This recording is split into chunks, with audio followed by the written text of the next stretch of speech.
Alrighty, I took me a little break and drank some tea and loaded some videos into the computer and replaced your battery. And I got two batteries that'll work that chainsaw. One is also the battery for Honey Baby's electric lawnmower. One of the things I learned that I didn't know is that if you put either one of those batteries on charge and you leave it, it won't hold the charge. And what I mean by that, some of my drills and things are the same way. You put it on charge, it'll charge it up, but it'll stop charging once it's charged up, and it'll sit there, and then the charge can kind of fall off of it over time. So I went in the garage to grab her battery. It had some life, but not a lot. So I put hers on charge again. I put mine on charge. Mine should be hot enough to clean up any limb work and stuff that I got going on down there with the chainsaw. But it's good to know, you know, I told Honey Baby, because I've seen her grab a battery and go to cut the grass and the thing quits, you know, after she gets about half the yard done. And of course, it's going to have been sitting there for some time when she picked it up. So it probably had charged and then lost some charge. So I told her, you know, it's good to know, because next time you can go in there and take the battery out, put it back in, you know, and then go eat your breakfast and do whatever you do in the morning before you get ready to cut grass. That way the battery will be nice and fresh. So that's good. That's good to know for me too, you know, because I do the same thing with my chainsaw. I leave it down there and grab the saw, grab the battery. I had enough life to cut that tree down and do the work I did down there, but you know, it did run down after a while. So it's been down there charging, so we'll go see how much life it's got now. I don't need to do much more cutting. I got a few of those little stumps to clean up, and there might be a few limbs on that tree.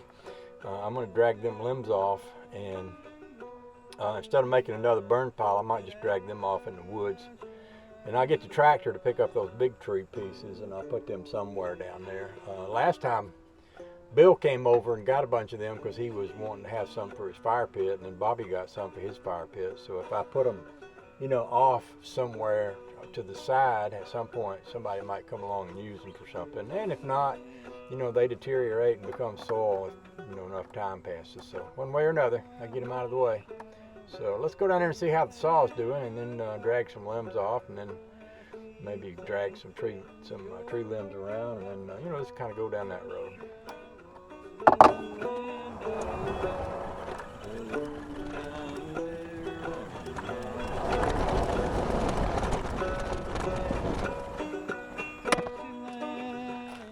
So I went ahead and grabbed this, even though it wasn't completely charged up. I might have enough. I don't need to do much cutting, just maybe a little limb work to get those, you know, if you try to drag off one of them big tree pieces and it's got a big old limb sticking out on the back of it, it makes it pretty awkward to try to move. So we'll take it up there for that. And I'll move some tree branches out of the way. We'll get the tractor and make some kind of progress we can make doing stuff like that. So this was charging, I don't know, it could have been up the house for a half hour. So let's go see